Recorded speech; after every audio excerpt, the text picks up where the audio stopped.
कसम खाई है और जिस तरह भारत की तीनों सेना युद्ध की तैयारी में कसम खाई है और जिस तरह भारत की तीनों सेना युद्ध की तैयारी में जुट गई हैं, उससे पाकिस्तान दहशत में। पाकिस्तान को पता है कि जो उसकी हालत है और हैसियत है, वो हफ्ते 10 दिन से ज्यादा भारत के सामने युद्ध में टिक नहीं पाएगा। लेकिन प्रधानमंत्री मोदी का नया भारत तो लंबी तैयारी किए बैठा दिख रहा है। पाकिस्तान को भी दिख रहा है कि मोदी सरकार उसके खिलाफ जमीन, हवा, समंदर हर जगह से नाकेबंदी करने में जुटी हुई, क्योंकि एक तरफ पाकिस्तान से सटी सीमाओं की सुरक्षा पर तैनात इंडियन आर्मी की वज्र कोर वॉर मोड में आ चुकी है।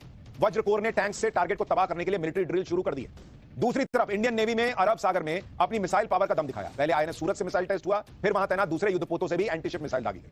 वहीं इंडियन एयरफोर्स राफेल और सुखोई जैसे घातक फाइटर जेट्स के साथ आक्रमण नाम से वॉर एक्सरसाइज में जुटी हुई है, जिसमें पहाड़ी इलाकों में टारगेट पर सटीक निशाना लगाने का अभ्यास किया जा रहा है। साथ ही लंबी दूरी तक जाकर दुश्मन के ठिकानों पर सटीक बमबारी का भी अभ्यास चल रहा है। इस सब के बीच आज पाकिस्तान की टेंशन उस वक्त और ज्यादा बढ़ गई जब भारत और फ्रांस के बीच राफेल एम यानी समंदर में दुश्मन का काल माने जाने वाले राफेल मरीन फाइटर जेट्स की डील पर मुहर लग गई। इस डील के तहत फ्रांस से 26 राफेल एम फाइटर जेट मिलने जा रहे हैं, जिनमें 22 फाइटर जेट सिंगल सीटर होंगे, 4 double seater training Rafale M की भी डिलीवरी होगी।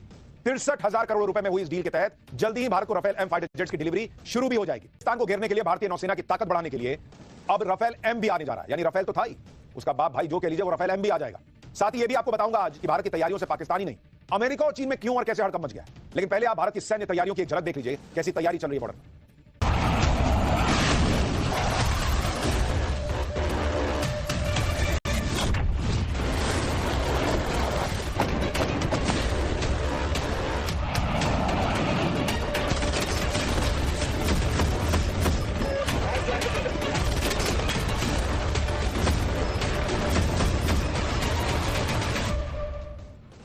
पाकिस्तान को ठोकने के लिए पहले ही भारतीय वायुसेना के पास राफेल मौजूद है और समंदर में पाकिस्तान को घेरने के लिए राफेल का भी बाप राफेल एम भारत को आने वाले सालों में मिलने जा रहा है। राफेल एम को क्यों दुश्मन का काल माना जाता है, इसके बारे में आगे बताऊंगा। पहले देखिए भारतीय सेना की तैयारियों से पाकिस्तान कैसे कंफ्यूज हो गया। इस बार पीएम मोदी क्या बड़ा एक्शन करने वाले हैं, क्योंकि जब 2016 में नवाज शरीफ पाकिस्तान के पीएम थे, उस वक्त पूरी आतंकी हमला हुआ, जिसका बदला लेने के लिए भारतीय सेना पाकिस्तान की सीमा में घुसी, सर्जिकल स्ट्राइक किया और वापस आ गई। 19 में इमरान खान पाकिस्तान के पीएम थे, उस वक्त पुलवामा में आतंकी हमला हुआ था, जिसका बदला लेने के लिए भारत ने एयर स्ट्राइक किया। इस वक्त शहबाज शरीफ पाकिस्तान के पीएम है। ऐसे में पाकिस्तान को समझ नहीं आ रहा कि पहलगाम आतंकी हमले का बदला लेने के लिए भारत जमीन से हमला करेगा, हवा से हमला करेगा या समंदर के रास्ते आएगा। पाकिस्तान के पीएम बदल गए, लेकिन भारत में तो नरेंद्र मोदी हैं, तो उनको पता है कि आएगा तो जरूर भारत। लंदन से पहुंचे नवाज शरीफ ने अपने छोटे भाई शहबाज शरीफ को समझा दिया है कि मोदी के भारत से मत उलझो और मोदी के गुस्से से बचने के लिए कूटनीतिक समाधान तलाशने की कोशिश करो। ऐसे वक्त में जब भारत पहलगाम हमले का बदला लेने की तैयारियों में जुटा है, इस बीच भारत और फ्रांस के बीच राफेल एम की डील हो गई है, जिससे पाकिस्तान का तनाव और बढ़ा होगा, क्योंकि राफेल एम एक मल्टी रोल फाइटर जेट है जो न्यूक्लियर अटैक की भी ताकत रखता है और समंदर में वॉरशिप से उड़ान भर के पलक झपकते ही दुश्मन के शिप को ध्वस्त कर सकता है। इनकी गिनती दुनिया के सबसे मॉडर्न मरीन फाइटर जेट्स में होती है। ये स्टेल्थ तकनीक से लैस है, जिसकी वजह से दुश्मन के रडार इसके बारे में पता नहीं लगा पाते। राफेल एम सिर्फ 1 मिनट के अंदर 18,000 फीट की ऊंचाई तक उड़ान भर सकता है और करीब 50,000 फीट की ऊंचाई तक पहुंच सकता है। ये फाइटर जेट उड़ान भरने के बाद 3700 किलोमीटर दूर तक हमला करने की ताकत रखता है और अपने टारगेट पर 2200 किलोमीटर प्रति घंटा की रफ्तार से उड़ान भरता है। राफेल एम में शक्तिशाली एंटीशिप मिसाइल लोड की जा सकती है, जो हवा से हवा और हवा से समंदर पर टारगेट को तबाह करने की ताकत रखती है।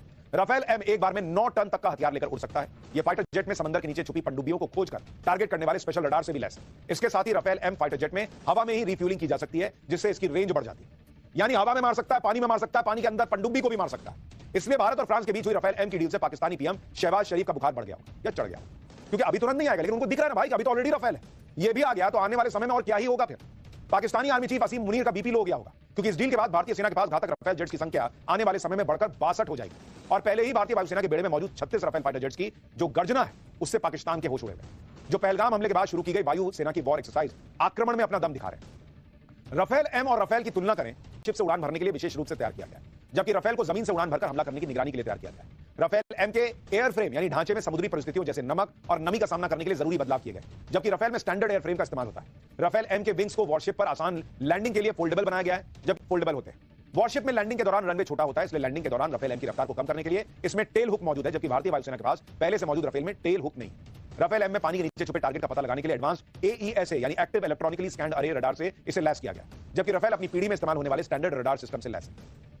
भारत और फ्रांस के बीच राफेल एम की डील से पाकिस्तान को तकलीफ होनी तय है और इसकी वजह समझना जरूरी है। दरअसल पाकिस्तान पूरे साल अपनी सेना पर जितना खर्च करता है, उतना खर्च तो भारत ने अकेले राफेल एम की डील में कर दिया है। अगर आप देखेंगे कि पाकिस्तान जैसा भिखारी देश जो है, पाक का जो डिफेंस बजट है वो कितना है?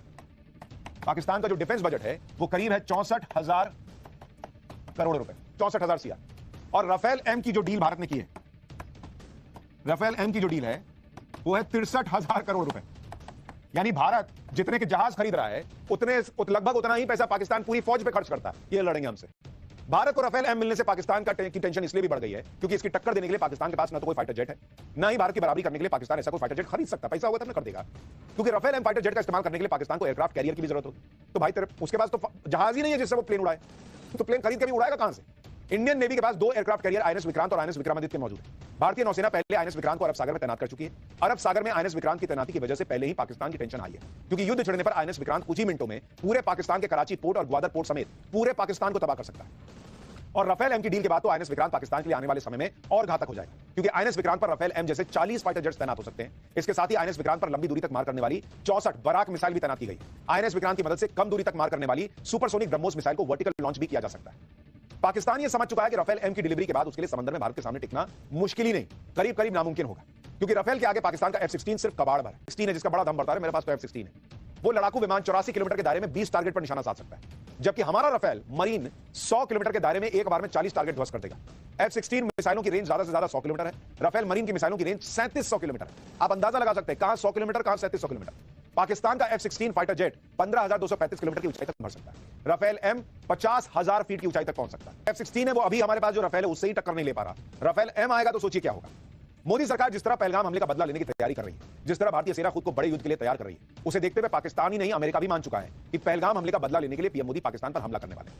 अमेरिकी अखबार न्यूयॉर्क टाइम्स ने 4 डिप्लोमेट से हुई बातचीत के हवाले से दावा किया है कि 22 अप्रैल को कश्मीर में हुए भयानक और बर्बर आतंकी हमले के बाद भारत के प्रधानमंत्री नरेंद्र मोदी दुनिया के दर्जन भर नेताओं से फोन पर बात कर चुके हैं। न्यूयॉर्क टाइम्स के मुताबिक दिल्ली में 100 दूतावासों के डिप्लोमेट्स को भारत के विदेश मंत्रालय ने ब्रीफिंग के लिए बुलाया था।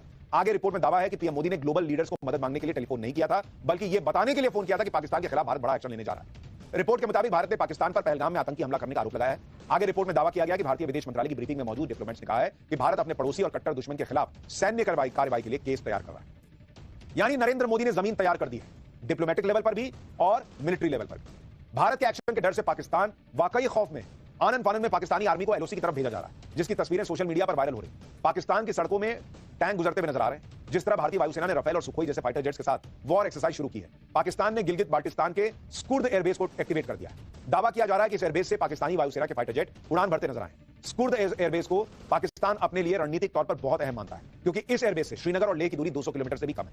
लेकिन पाकिस्तान को यह भी याद रखना होगा कि उसका यह एयरबेस राफेल की रेंज में बिना पाकिस्तान की सीमा में घुसे घातक ब्रह्मोस मिसाइल से पूरा का पूरा एयरबेस तबाह हो सकता है। तो यह तो हालत है।